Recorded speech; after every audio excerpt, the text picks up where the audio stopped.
Hi, everybody. You're watching The Red Lettuce. I'm your host, Eric Unger. I'm joined by my co hosts, Mitch and Robert. Tonight, we are going to discuss Michael Moore's new film, Planet of the Humans. We are going to talk about COVID-19 and its global impact and its link to famine. And lastly, we're going to talk about the new Apartheid coalition government that just formed in Israel. Mitch, why don't you start us off with Planet of the Humans?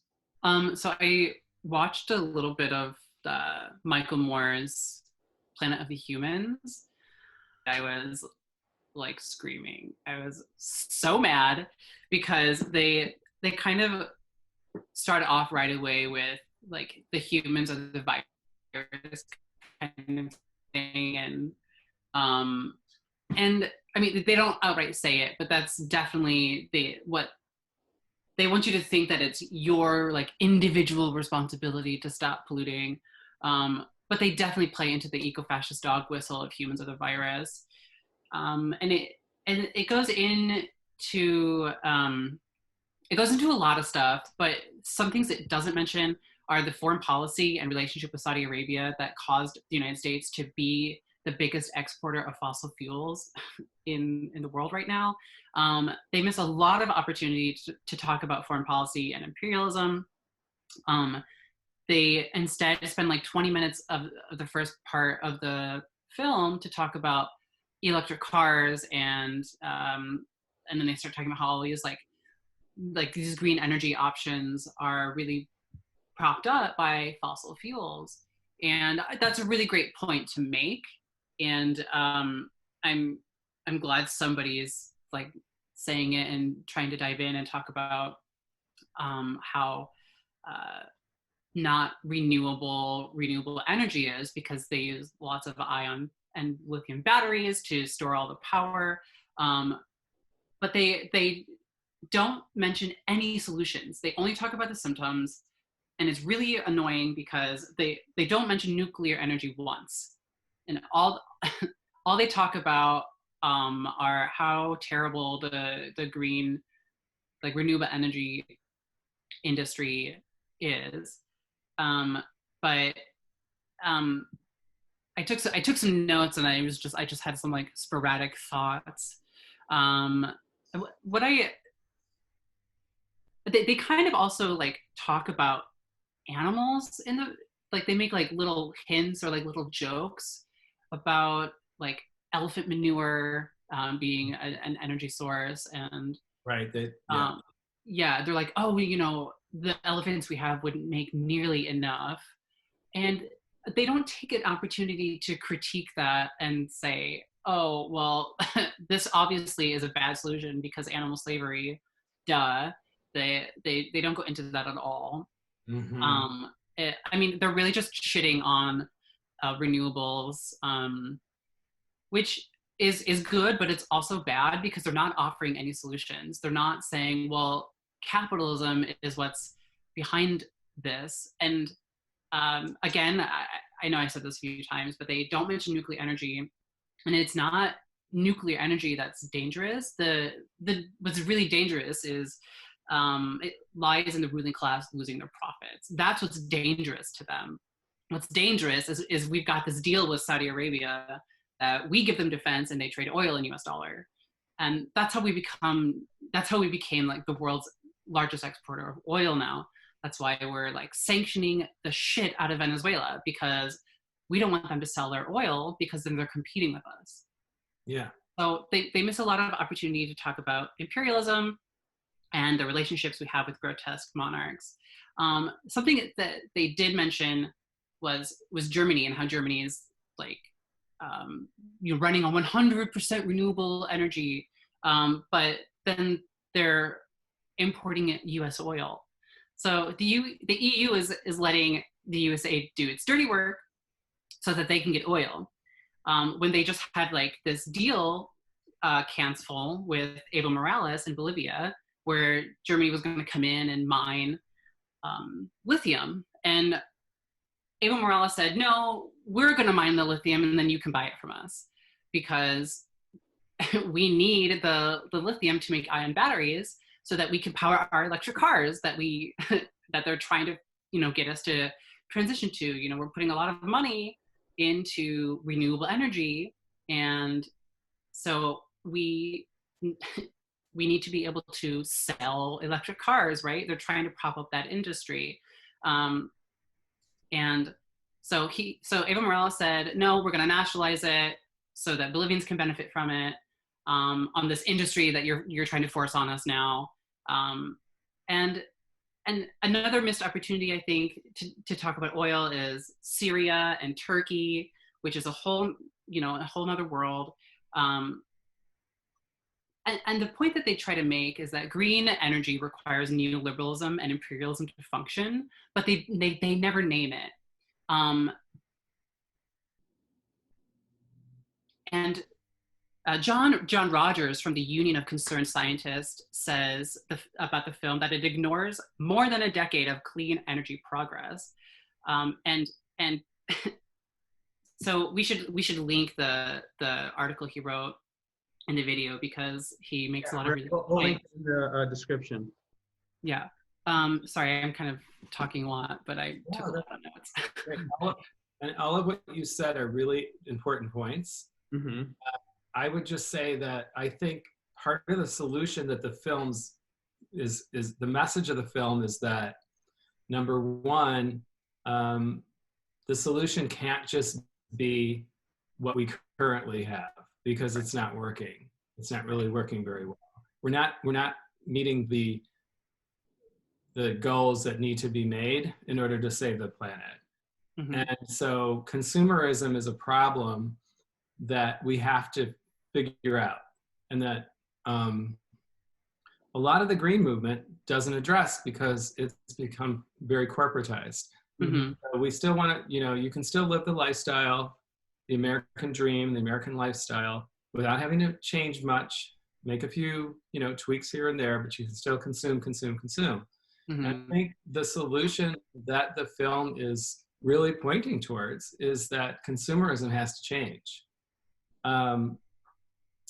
The other thing that I think, another solution that I think the film is pointing to is that we can never, and I heard Michael Moore say this in response to the film when he's been interviewed. I've listened to it, and I completely agree with this idea that we cannot rely on the corporate world to save our planet.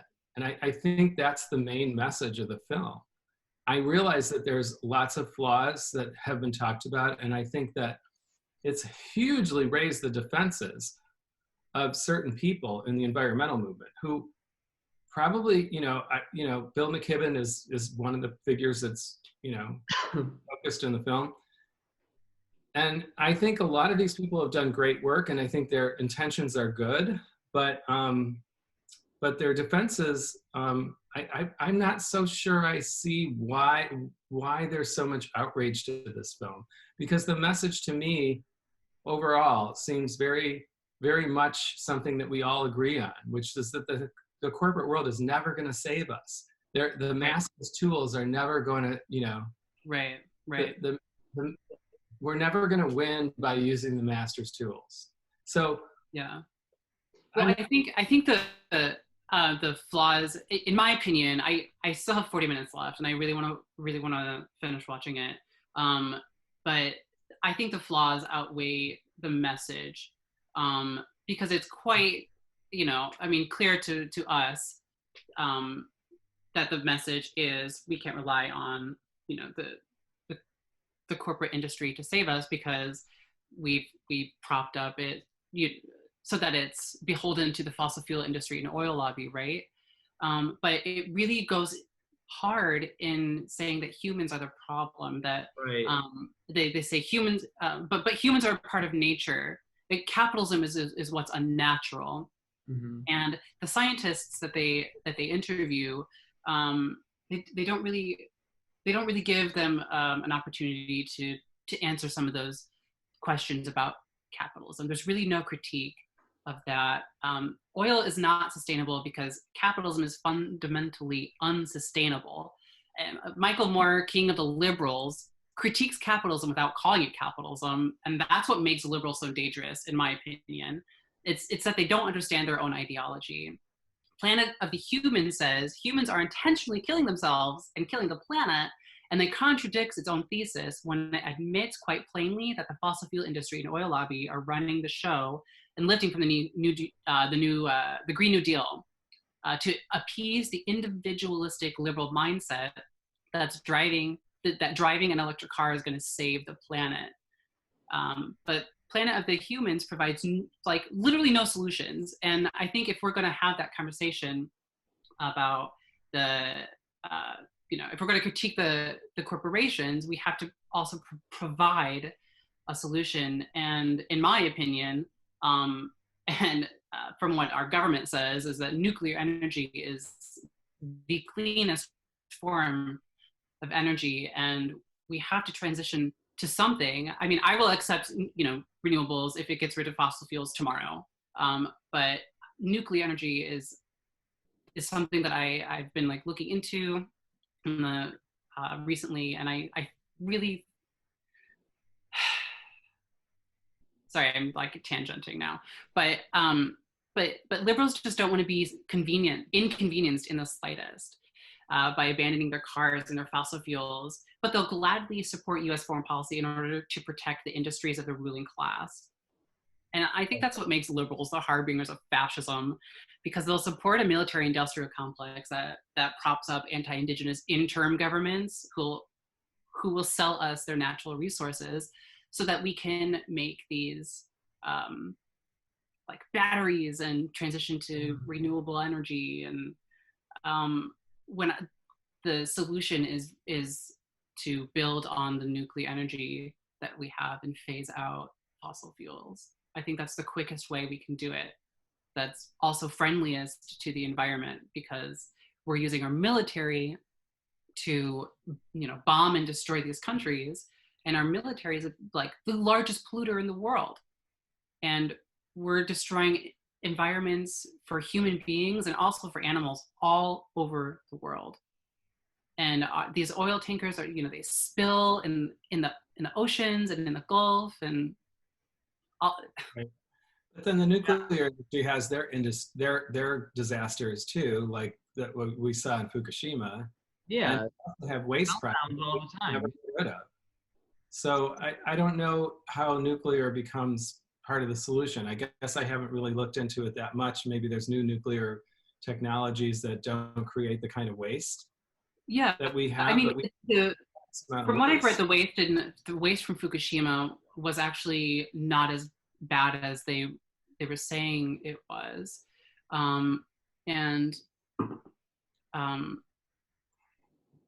Maybe we can move on. And you can talk about it, and I can try to find that article. I'd be interested in knowing that, because I mean, we're looking at these plants that, like, I grew up in Lake Bluff, which is close to Zion, which was one of the largest nuclear plants in the state, which is now defunct. And that land can't be used for anything. I mean, I don't know.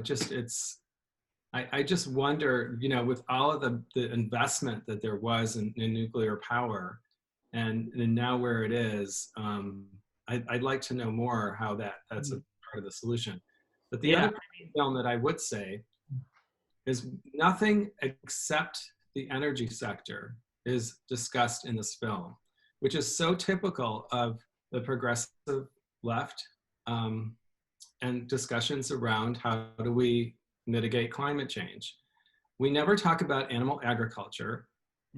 We don't want to address that issue, even though by some estimates, animal agriculture is a greater contributor to climate change and overall planetary destruction than even the energy sector. Yeah. And yet, there's very little discussion about it. And, that was another point, issue about the film that I thought, like Mitch said, they made some kind of glib comments about elephant manure. But they mentioned meat one time in the film, and that's it. Just very, very brief. Right. 1 second mention. just want to read something really quick, just to put things into perspective from an environmental standpoint.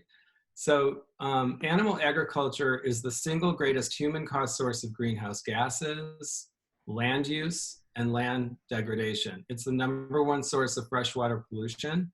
It's the leading driver of rainforest destruction. It's one of the major causes of air pollution, habitat loss, and species extinction. And it's a highly inefficient use of limited natural resources. And the United Nations itself has called for a global shift to a vegan diet wherever possible for the most effective way to combat climate change, world hunger, and ecological devastation.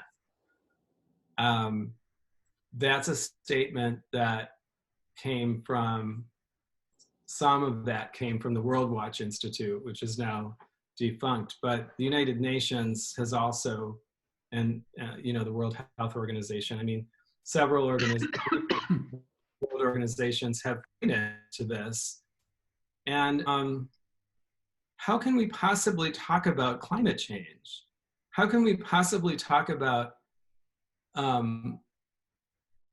any of these issues without animal agriculture focusing squarely in the discussion? It's just like inconceivable to me. Yeah. I mean, of course the energy sector produces an immense amount of greenhouse gases. But either the first or arguably the first or second greatest contributor is animal agriculture. And that is something that we could change without having to invest trillions of dollars into technologies to mitigate. We could simply have programs, and I'm not saying that this is an individual by individual thing. It'll never happen that way. It has to be systems that adopt the change and provide education and accessibility to plant-based foods on a massive scale. That's the way it will happen. It won't happen from you asking so-and-so on the street to go vegan. It'll happen when major, government institutions and corporations start implementing it as a systemic change. Mm-hmm. So I don't see that happening. And that's that's a huge opportunity that is completely lost in this discussion about how we're going to meet these goals of zero carbon emissions and all these other things. It's crazy that we're not talking about it. No, yeah. Well, that's because, public transportation is, it would put the automobile industry out, right? We can't have that. They're putting so much money into electric cars, and we've spent so much foreign policy to be the largest exporter of oil. And I don't know. Did we lose Robert? No. Oh, there you are. Yeah. But no, you're totally right. It's not just an individual thing. It's a system thing. We need to phase out cars. Less people need to drive. There's public transportation, bikes, I don't know. I think you guys pretty much said it. I think you guys hit on all the major issues with the film. I agree 100%. I watched it like all you guys, both of you said.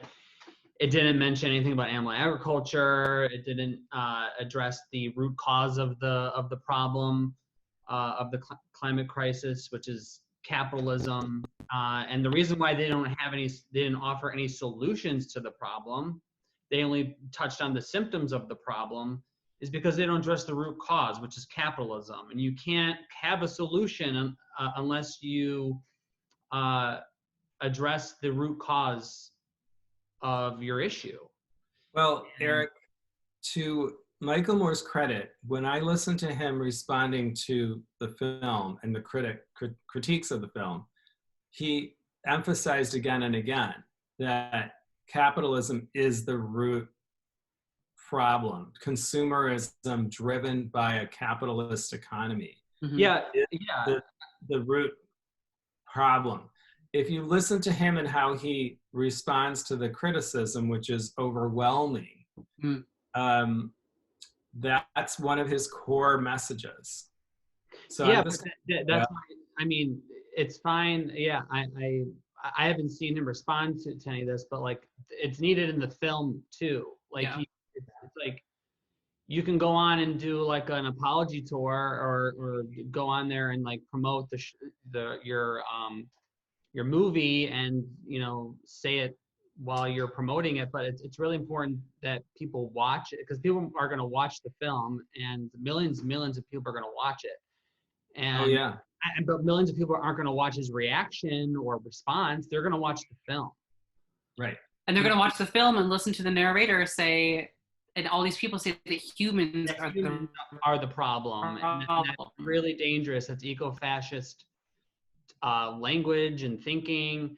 It's capitalism is the problem. It's unnatural, and that's why we are seeing these disastrous results, is because we have a system that's dependent on infinite growth on a finite planet, and which is based on endless profit. Let me just put this out there, because I appreciate all of the shortcomings of this film, and like how it's really pissed a lot of people off. Oh yeah. People that are doing good work, and especially in the environmental movement, which we wouldn't want to, see demoralized from this. However, perhaps the silver lining of a film like this is that it actually does get us to have a very lively debate about the corporate influence in the environmental. Yeah. And it cannot be underestimated. I'm sorry to say, it cannot be overestimated, or there cannot be enough discussion about it, because it is so pervasive, and it really is. It could sabotage an otherwise very sincere effort to save the planet. So yeah, I mean, I agree with. I like how it points out the contradictions within this whole green movement. This whole renewable energy movement. Let's just switch over to renewables. Well, it's not that simple. Like, these renewable sources are linked to the same sources that you are fighting against: oil and coal and natural gas. They're all linked to it. Like I like how it points out the contradiction, but it did leave a lot to be desired, with leaving out capitalism as the system, and animal agriculture, like also. And the military-industrial complex. Military-industrial complex, imperialism. They don't touch on any of that. And which is, it's, Michael Moore is a liberal. He's not a socialist. So this is what we'll get. But there's some good and bad with it. Right. My story is about the collateral damage, or this what The Intercept is calling, the secondary pandemic, which is the secondary effects of the pandemic. And what they did was a really terrific story, which then the mainstream media picked up and started saying, oh my God, we better pay attention to this. Thank God for the Intercept. I mean, one of the more, they're one of the better investigative type of sources we have. But they have been looking at studies that have been done in Australia and here in the United Kingdom, which are revealing how the pandemic is affecting food distribution, and that potentially 500 million people could suffer from famine. That all the progress essentially that has been made in the last 30 years to try to mitigate poverty in the world could actually be reversed because of the pandemic. So the story in The Intercept is great. I encourage everybody to look at that first, and then look at CBS's coverage of it and BBC, because, they're basically sourcing that. But again, this, for me, brings the discussion back to how is animal agriculture actually exacerbating this situation? They have gone into countries like Ethiopia. Let's use Ethiopia as a case study. Ethiopia was a country that fed its population on a highly nutritious grain staple called teff, which is the grain that is used in their breads, the injera, what's called injera, you know, the bubbly breads that you use to grab the food. Mhm. In Ethiopian restaurants, that injera bread is made from teff. Teff is a highly, highly nutritious grain. It is also drought resistant. It grows in very unforgiving climates and you know, environments. Another staple of Ethiopia is lentils, which is almost a perfect food. Like lentils are almost one of the most perfect, like, you know, foods you can eat because of how densely how many nutrients and protein that it has. But anyway, the Western animal agriculture influences came in, and over the course of some decades made Ethiopia the 10th largest livestock producer in the world. So currently, what's happened is, this is a class issue, because what's happened is that a small minority, the 1%, has benefited from adopting this Western colonial style animal agriculture industrial system, which takes away land and resources from people, takes away their land, and takes all that land and water and natural resources to put in the service of feeding those animals. And then the killer is that most of that product goes to export markets. It doesn't even go to feed the people that it's starving in their own country. Yep. It gets exported to other countries. Yeah, 82% of it, I think, right? I don't know. I don't remember the percentages, but I'm just pointing out a case in one country, which is not an exceptional case. This is what Europe and the US animal agriculture industry is doing in countries wherever it possibly can. And now we're in a pandemic. And so what that means is that this is even further exacerbating the gulf between the haves and the have-nots. The people that can that live on a diet high in animal products, that literally takes grains away from starving people that could otherwise have something to eat, because we have to eat animal products. And so what The Intercept reported, they didn't talk about animal agriculture specifically, but what they reported on is that all of the gains that have been made in the last 30 years could basically be erased if we don't change the policies we have right now, the food policies. What a mess. I know. What a mess. Yeah, and I think it's really important that we're linking imperialism with the meat agriculture, like animal agriculture. It's really important that people understand that imperialism and animal ag it's interlinked, and it's a class issue. The poor and indigenous people suffer for it. Right. And even here in the richest country in the world, those that are suffering the worst, who are the workers suffering the worst through this pandemic? It's the people that work in those slaughterhouses. Yeah. That Trump, made an executive order to force them to continue working. So now they're doing strikes. They're trying desperately to avoid these places of work because they're so dangerous. They were dangerous to begin with.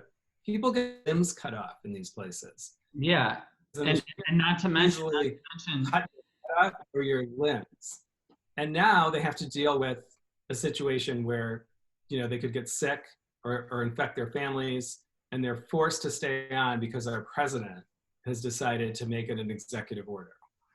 Yeah, and not to mention the undocumented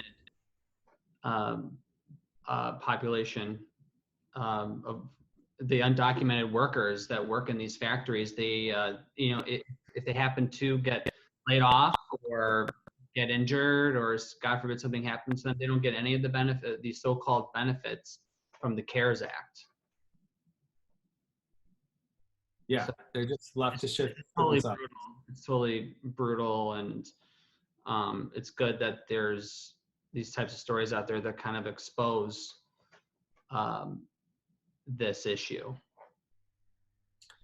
I just want to leave on one point. Is one of the things I've learned just from really closely watching teacher strikes, which was back in the, you know, last year, is that they use direct action, and they really they used aggressive nonviolent activism, and as a result they got far more than they asked for, and that what the Mayor Foote was willing to give them before all of this. And it worked for them. They got a lot more than they were going to be given. And I think that's a lesson for us, like, and a lesson for these workers, and a lesson for those of us who want to see an end to animal agriculture because of how destructive it is. We just have to get a lot more aggressive, and we have to ask for what we want, not what we think is going to be acceptable to the status quo. Is that the Overton window? The Overton window needs to shift society in the direction that we want it to go, towards greater justice. Mm-hmm. And the only way to do that is to ask for what we want. It's not going to happen today, but we still need to ask for it today to get it tomorrow. Right, right. And it's right. It's important that we organize and help support these general strikes. I think we really need to support that. And because, like you said, we just, with that one example with the teachers striking, we got, they won a lot of concessions. So it's important. And this is the perfect time to do so, because, you know, we have the power. Workers have the power, because we make the world we make the world run. We generate profits. So we are really in a really great position to make our to make sure that our demands are met. So it's really good, and well, it's just really important to organize and support a general strike movement, especially within these meatpacking powerhouses. Mm-hmm.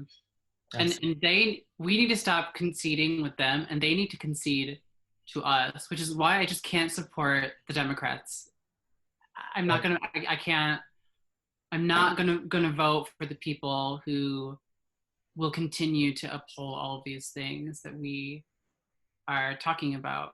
I can't do it anymore. So I totally agree with you. Yeah.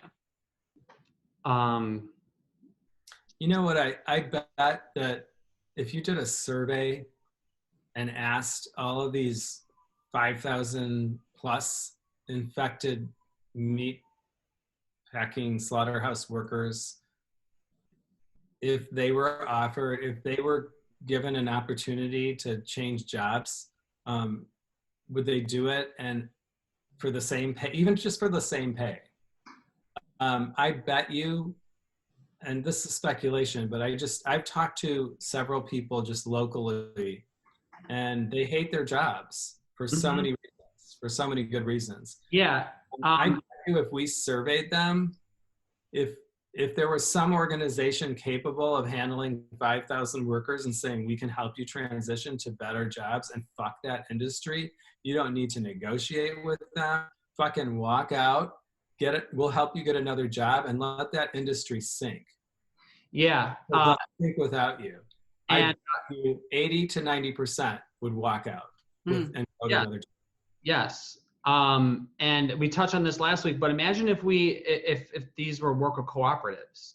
Imagine if these industries like meatpacking and slaughterhouses were transformed into worker-directed enterprises. Do you think that they would continue to slaughter animals in these horrid conditions? No, I bet you that they would want to transform their production into a plant-based production system or something more useful to the public and their health. They Right. would continue this. They wouldn't continue this. Only a worker self-directed organization can make these decisions, and I think that's why a lot of people would, if we had that option, would choose a worker-directed enterprise over a capitalist authoritarian dictatorship. Yeah. Shall we move on? Yeah. Speaking of authoritarian dictatorships, Tell me more. I'm talking about the U.S. this time. I kind of am, but I'm not. I'm not talking about the U.S. this time. We're actually going to move on to Israel, because Israel, like the U.S., is a fascist ethno-state. So if, people that are just tuning into this show, we just want you to know that the Red Lettuce, at the Red Lettuce, we don't support any colonial project on the show. And we call for all colonized lands to be returned and restored to the indigenous people of that land. The so-called two-state solution is and always was a farce, because there's no such thing as a democratic Jewish state. We also call for and support the liberation of Palestinian people in their efforts to retake their land from their colonizers in order to create a one Palestinian state. And I just want to touch briefly on this article, which is linked into the description, discussing Netanyahu and Benny Gantz. I'm pretty sure that's how you say his name. I don't know. I think it is Benny Gantz. Their new coalition government and how it impacts the lives of the Palestinian people in their fight for liberation from the apartheid state of Israel. So I also want to share that we are planning on having a special guest to come on our show, who's more of an expert on this topic. So this is just gonna be a more or less update on the situation in apartheid Israel. Netanyahu's Likud party. Oh, I'm sorry. Yeah, Netanyahu's Likud party and Gantz's Blue and White Alliance envision a rotation agreement for the premiership. So there's a new coalition government that just got formed there.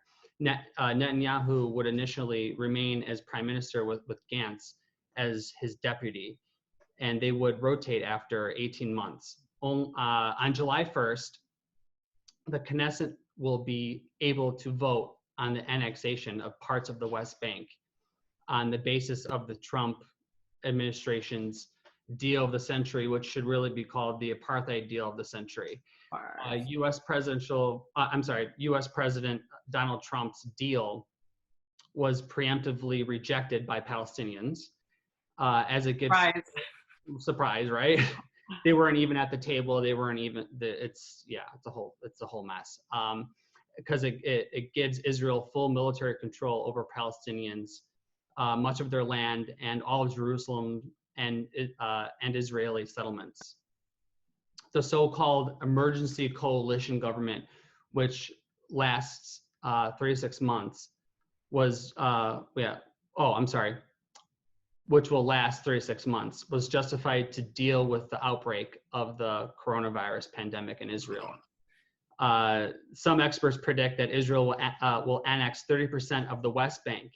It goes without saying that the annexation would not come in the context of negotiations or an agreed upon exchange of territories. Rather, it would be a unilateral decision that undermines the establishment of any future Palestinian state, putting an end to the two-state solution doctrine and resulting in a Bantustan-like Palestinian entity. It's clear the formation of the coalition government has nothing to do with the pandemic emergency, but rather with political aims. Netanyahu and Gantz as well want to take advantage of the pandemic to implement the Trump deal and annex parts of the West Bank while the world and Palestinians are exhausted fighting the outbreak. So I just wanted to read that part of the article and see what you guys think of this whole development there. I think that's mind you, Netanyahu is going under investigation for he's going to be corruption charges, yeah. but he's being investigated for like petty, corruption charges, like money laundering, and all these other typical things that we'd find anywhere else. But he's not being charged with, war crimes and of course not, and being a murderer. So I'm going to read the first paragraph of the Wikipedia page on Bantustan. So it says a Bantustan was a territory that the white National Party administration of South Africa set aside for Black inhabitants of South Africa and Southwest Africa, which is now Namibia, as part of its policy of apartheid. The government established 10 Bantustans in South Africa and 10 in neighboring Southwest Africa for the purpose of concentrating the members of designated ethnic groups, making each of those territories ethnically homogenous as the basis for creating autonomous nation states for South Africa's different Black ethnic groups.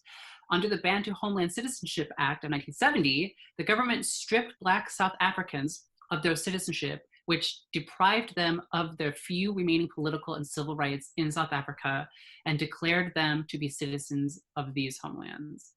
So I think what that article is trying to get at is that it's like we're witnessing, I mean, if it wasn't clear to anybody paying attention before, we're like, the COVID is catalyzing the genocide of Palestinians. Right. They're using the pandemic to further. They're using the pandemic to fulfill their colonial agenda. Yeah. Their imperialist agenda there to make it a full-fledged apartheid state if it wasn't already. Yeah. So I don't know. I think that means Palestinians are colonial subjects of the United States, right? So right. And I think also we could talk like if they're using COVID to justify their settler colonialism, and it makes me think about Iranian people too, who are suffering more because we had these harsher sanctions on their country that made it harder for Iran to get certain things it needed. And so, I don't know, it's just the United States pulling its strings to get what it wants. And it wants to secure dominance in the region for oil. Right. So it's just so fucked up. It makes me really angry. Mm-hmm.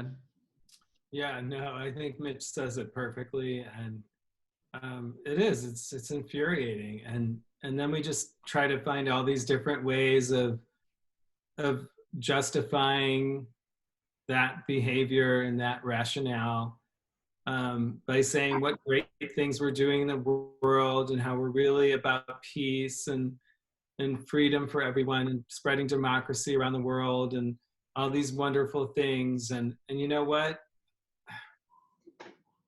It's propaganda. Mm-hmm. And I hate to say it, it's no different than the kind of propaganda that we claim is so bad that China uses, that other countries use. We all use it. Mm-hmm. It's a tool of those in power. and it's used to cover up the bad that we do. No matter who we get in power in the 2020 election, they're going to support that agenda of Israel annexing the West Bank. That's I mean, the differences between Donald Trump and Joe Biden are so few. They're so few domestically, but they're almost exactly the same foreign policy wise. And so we've got to look. We have to stop compromising the liberation of other people, of the Palestinians specifically in this case, for the sole purpose of like defeating Donald Trump or getting a liberal Democrat in power so that we can restore order. Because order to liberals is genocide, genociding Palestinians. And I can't get behind it. So I will never support a Democratic candidate ever again, because too often I find myself trying to find ways to justify like little things like, oh, I support a 2-state solution. Like, no, 1-state solution, Palestinians deserve their land back. End of story. Yes, fully agree. I think, this is, as long as Israel exists, Palestinians will continue to suffer. Mm-hmm. We really need to support and get behind the Palestinian liberation struggle for one state, one Palestinian state, and dismantle all colonial projects and capitalism, because that's what's behind it all, and imperialism. Israel and Saudi Arabia are just more arms of. Yeah, they're lily pads. They're client states of the U.S. Imperialist empire. Mm-hmm. And since we're going to talk, we mentioned. I know we're running pretty long on time right now, but the Yemenis are suffering a genocide from Saudi Arabia too, and we are supplying Saudi Arabia with a shit ton of weapons from a deal we made with Nixon that they would support. We'd give them lots of defense and weapons if they'll trade oil in U.S. dollar, and so the Yemeni are fighting Saudi Arabia, and they're being killed with our weapons. The Palestinians are being killed with our weapons. ISIS is killing Muslim people and Christians and other religious minorities with our weapons. So if that's the normal that liberals want to return to in November, I want absolutely no part of it. Right. We gotta fight for a different system. We gotta fight for socialism, and that's the only way to end this imperialist rogue state and all of its client states. I think this is a good spot to wrap up. Yeah. Thank you everyone for watching. Please subscribe to the Red Lettuce and share this video. All of our articles that we referenced are in the description below. We will see you again next week. Have a great night. Bye. Bye.